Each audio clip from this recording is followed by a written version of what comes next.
Okay, well, we're right at the top of the hour, so in interest of time and the content we want to cover today, I think we'll get started. So everyone, welcome to the Sema4 network. This is our live webcast series that we're using to address some of the pressing issues of our industry. So we welcome you. I'm Bridget Winders. I lead our Women's Health Business Unit, and I will be your host and moderator today. Our expert speaker is Dr. Alan Copperman, who wears an awful lot of hats. One of those important hats is as Chief Medical Officer for Sema4. Today, Alan will be addressing with us the navigation to the safe return of reproductive care in this COVID-19 environment. Among the topics he'll discuss are the measures IVF clinics are taking to engage and support their staff during this pandemic, and how IVF clinics can adapt their practices to optimize patients and healthcare worker safety. So a few logistics before I turn it over to Alan. We are recording this session and it'll be posted in about 24 hours on sema4.com, so you'll get an opportunity to download it for replay or to share with colleagues. Everyone's line will be muted during the presentation, but we do hope to make this interactive with online questions and answers. So at the bottom of the Zoom panel, there's a ribbon for Q&A and chat. In either of those places, you can post questions throughout, and we'll leave some time at the end to answer those questions. So with that, Alan, I'm going to turn it over to you. Thanks so much, Bridget, and thanks everybody for allowing me to chat today in a conversation about this horrific pandemic that is facing us as a field and us as a society. And the task that I've been asked to talk about today is how to safely reopen IVF centers. Some centers of the 500 or so in the country have remained open. Some have remained shut. Some are very gently trying to segue into how to triage the right patients to the right time in the right centers to get the right care. So I'd like to just have a conversation today about what are the data points that we could use. How could we use health intelligence to help drive the best decision for our patients and for each other? Well, there's, you can't open up a newspaper, turn on a feed, listen to the news without conversations about this severe acute respiratory syndrome, SARS-CoV-2. And there's a lot that's known about it, where we know very well the molecular shape. This is an RNA virus that encodes for 4 distinct proteins. What's really interesting about it is these spikes that you see here around. This crown is how it got its name. It's the coronavirus. And there are many, many coronaviruses. Some attack the GI system. This one, unfortunately, attacks the lung and attacks the lung severely. Why is the DNA or why is the RNA and molecular makeup important?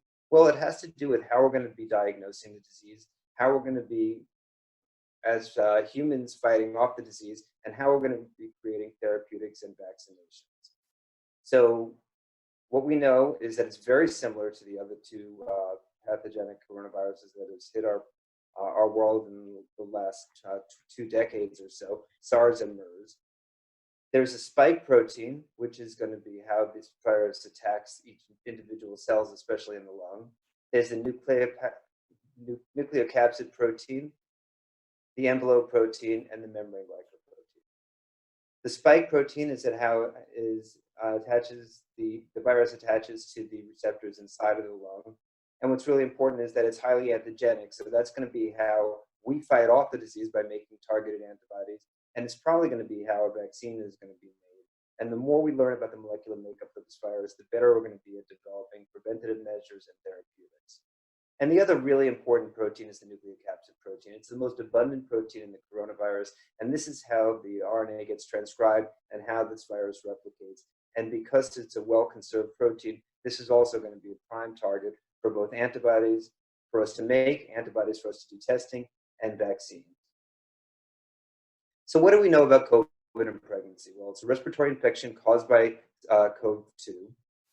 It causes pneumonia, and in patients, especially with comorbidities, organ failure and death.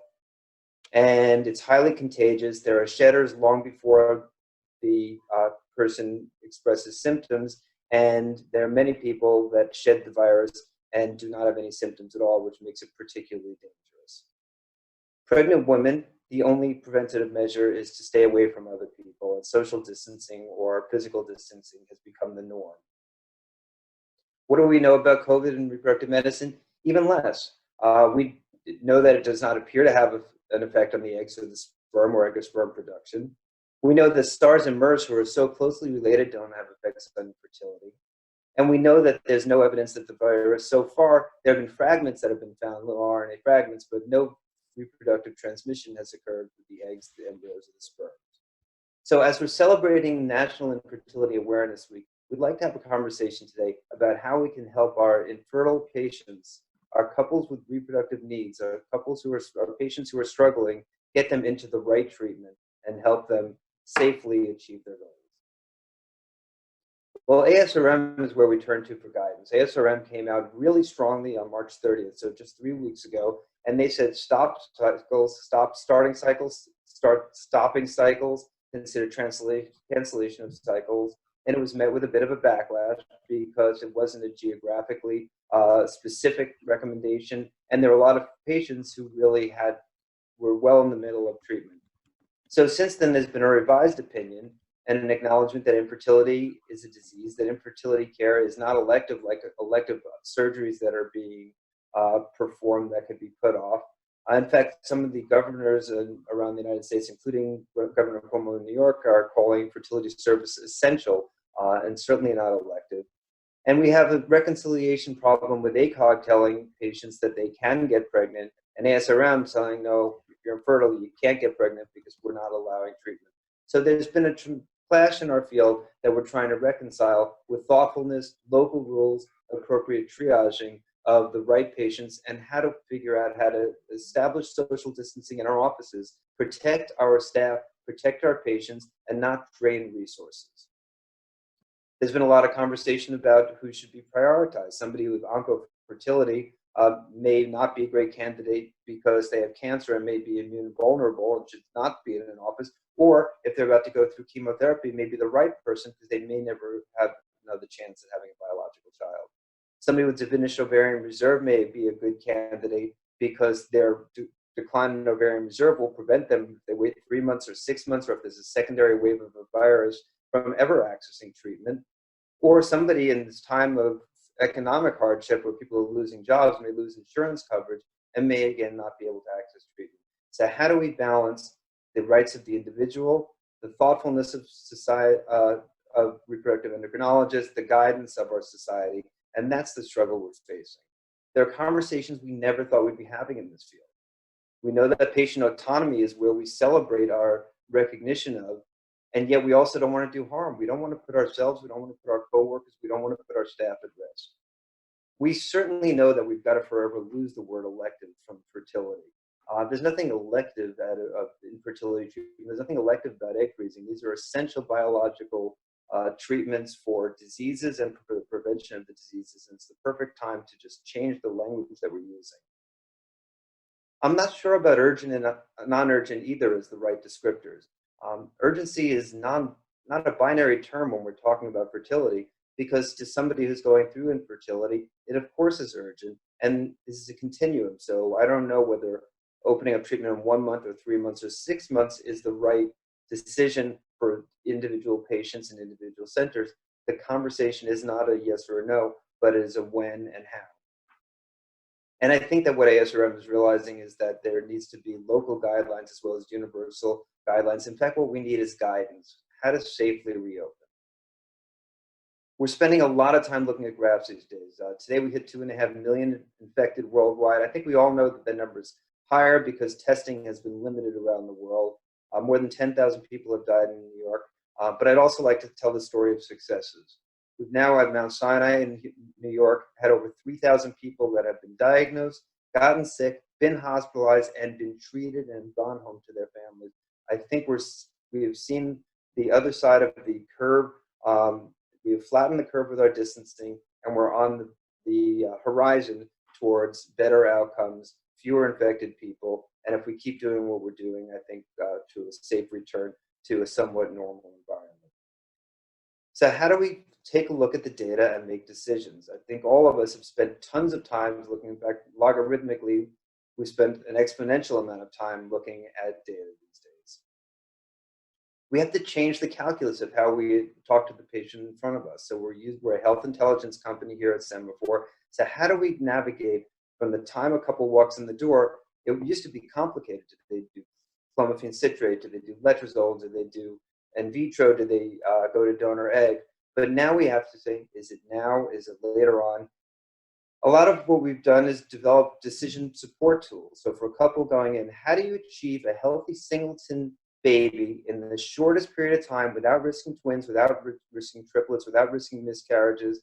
And we've developed algorithms looking at 46,000 Markov scenarios to find the pathway to the most likely achievement of a healthy pregnancy in the shortest possible time. But now we have to redo the math because the shortest possible time may not be the right variable anymore. But we have to figure out when we're ready in each IVF center, in each local geography, to find the right time to help the woman achieve a healthy outcome. But time is of the essence. We were just running some numbers of the last 34,000 embryos that we've screened in our IVF program. And this is on the x-axis, the age, on the y-axis, the likelihood of an embryo being normal. And we see in this bi-exponential graph, we see this tremendous fall off at 35 and a change in the slope again at 40.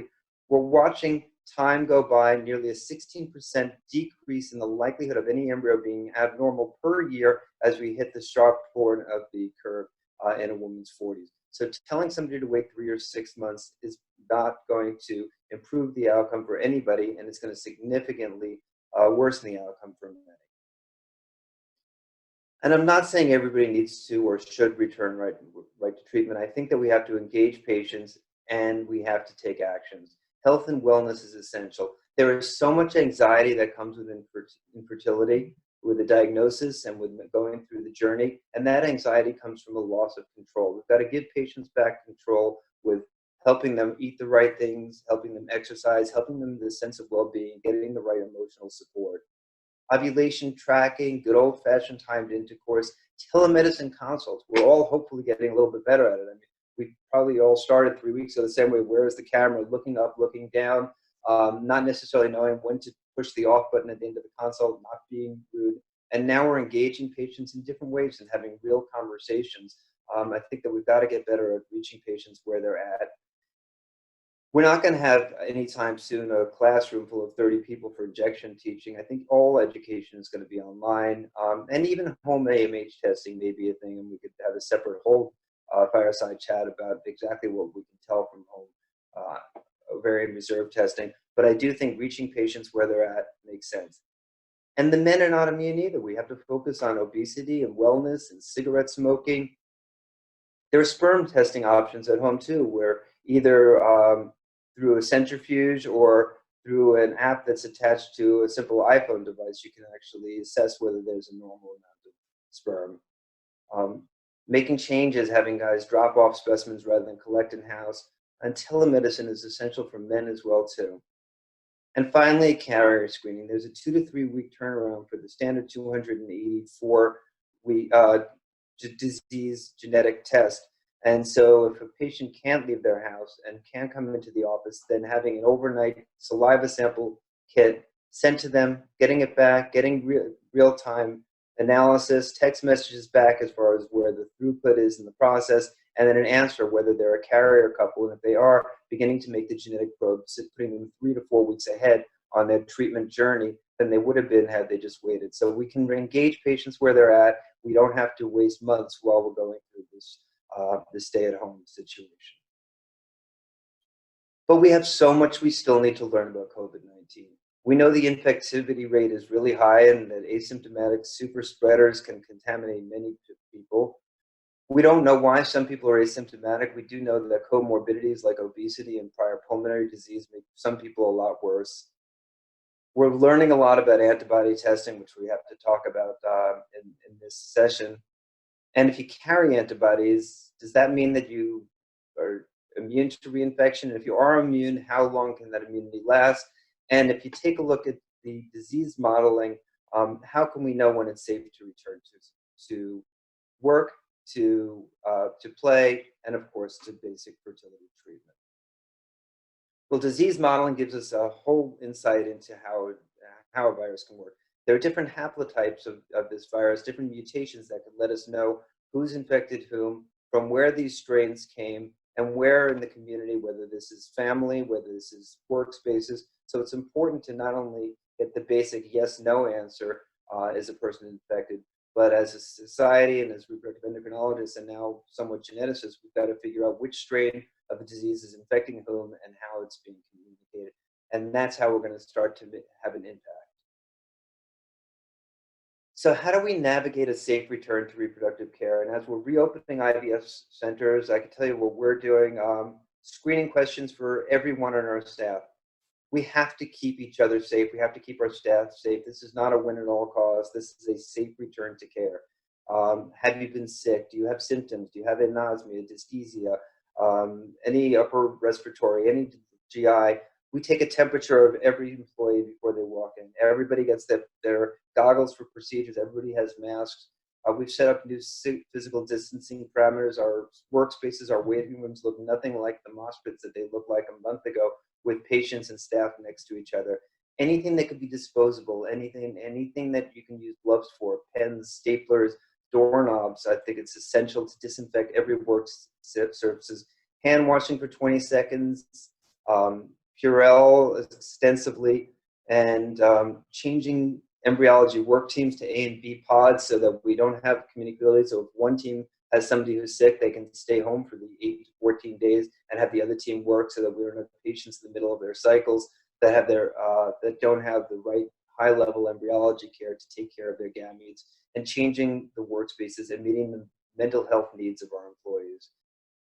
And for patients, the screening questions before the patients come in, the temperature check when the patients come in, having patients wear masks, having waiting rooms physically distanced, and not just the waiting rooms, the post-anesthesia care units, and really recognizing that our patients need emotional support. There's isolation, there's frustration, there's fear, and we need to be the source of kindness and compassion for our patients. We hear a lot about the dramatic need for testing. So testing has two components. There's nucleic acid testing, which is the testing for the RNA virus itself, and that'll let us know who's infected. It's a PCR-based testing, and there's a threshold. There are some false positives. For example, little RNA fragments can still have can be found long after the disease is cleared. And there are some false negatives for inappropriate nasopharyngeal shredding, sampling, or potentially not getting all of the reagents right in the kids. And there's antibody testing. So antibody lets us know, in general, who's mounted an immune response. So it's often ELISA-based, but there are lots of new technologies that are coming aboard. It's often qualitative, but there are some quantitative versions that are now available, and it can be done in moments. So the IgM lets us know there's recent infectivity, and that in general, and the recent infectivity is going to potentially be somebody who's still spreading, shedding the virus and possibly spreading the disease. And then there are patients with IgG, and in theory, that means that they have already mounted an immune response, and hopefully that they're immune. And those might very well be the first healthcare workers back in face-to-face contact. So I don't know that we yet can do a nucleic acid testing on every patient and then every staff member, because it would be great if nobody is shedding the virus. And I don't know that if only immune patients can be let back into the workplace, whether they're immune patients or immune providers. But I do think there are strategies that we have to develop, and it would be great if we can influence some of these strategies in a thoughtful health intelligence fashion to create a more safe environment. So lastly, once we start to talk to the patient, we need to make sure that they have all this information, that the information is in flux, that it is incomplete. We don't have longitudinal information the way we do for so many other diseases. So I don't think that putting in a templated progress note saying, sure, we told the patient about COVID-19 is enough. I do think educational modules are great, and online learning and micro-learning is a perfect way to provide up-to-date content for our patients. But we need to make sure that the content continues to be up to date and is consistent with the current knowledge base. Nurses definitely are first-line treatment, and there's no substitute for each of us as physicians having conversations with our patients. And finally, I don't think it's a bad idea to have a written consent form, and we've developed one as well, so that we not only tell a patient what we know, but we tell them what we don't know, and we make sure that they're a stakeholder and a partner in acknowledging that there are some uncertain and unforeseen risks that could occur for anybody getting pregnant with or without treatment during this current pandemic. So I suggest that we really need to have these conversations. We need to learn from each other, spend a lot of time listening, and we have to talk to our patients. We have to be careful in our own regions. Like, we're past the curve here in New York, fortunately, and for now, but many cities and many local geographies and many health systems are just hitting the curve. And we really want to make sure that we're not taking vital personal protective equipment, ventilators, physicians, anesthesiologists that could be better deployed. We don't want to create risky situations with hyperstimulation. We don't want to have ectopic pregnancies that we sit on. We want to make sure that only patients that we're taking into treatment are the healthiest ones and aren't at risk of putting a burden on our local health system's capacity.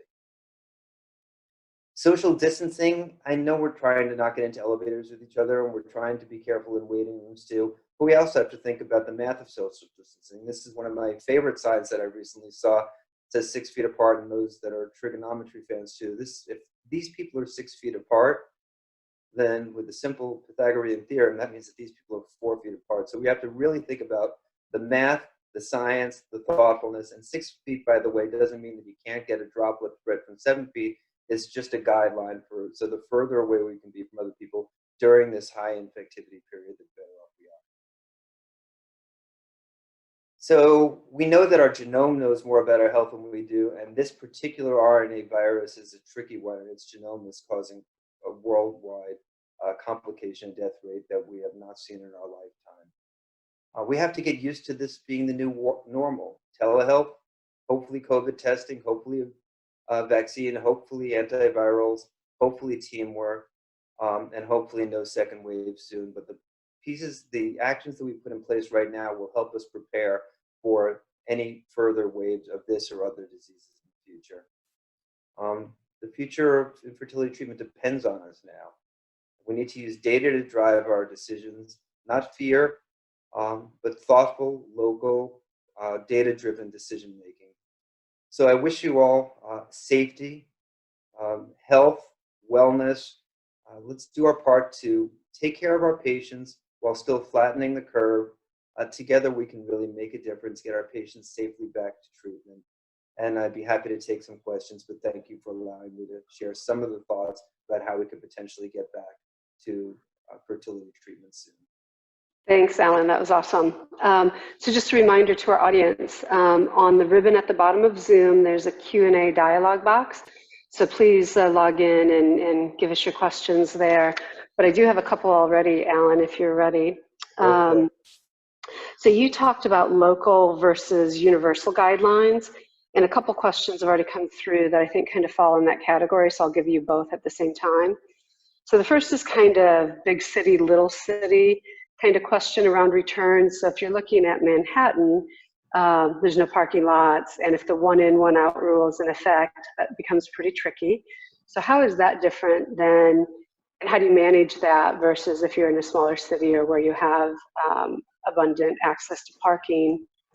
And kind of in that same category, there's, you talked about ASRM guidelines, and not all the key opinion leaders across the reproductive endocrinologist community agrees with ASRM guidelines, and there have been some changes along the way. So what do you think is the current thinking around guidelines and how individual practices should be thinking about return to practice?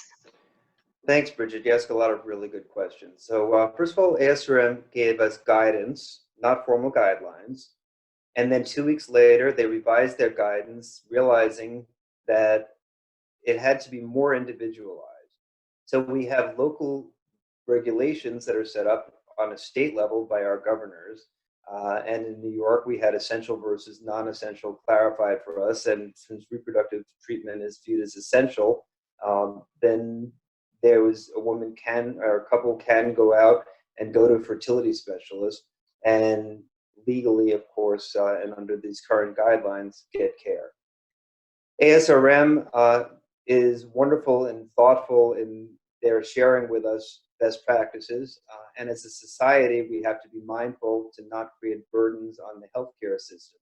Because if that surge in disease goes above healthcare capacity, then we're going to indeed create sickness, and we want to be good citizens and not create an overburdening of an already taxed system. So that's why it has to be individual. In New York, we have built-in text messaging systems into our electronic medical records.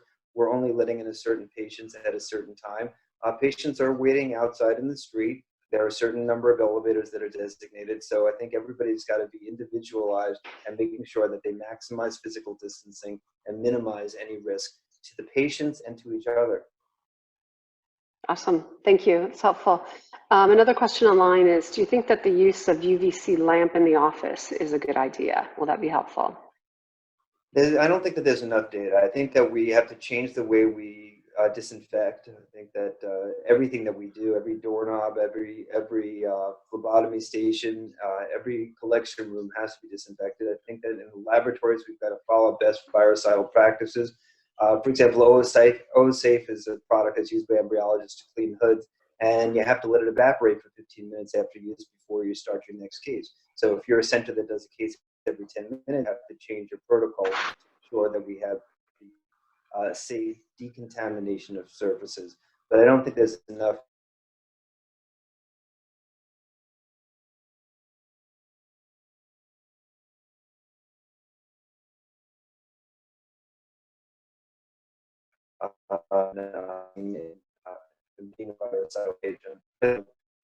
for donated sperm and eggs, both for donations made previously and those going forward? That's a great question. I think that gamete donation is something that we can do another whole seminar on.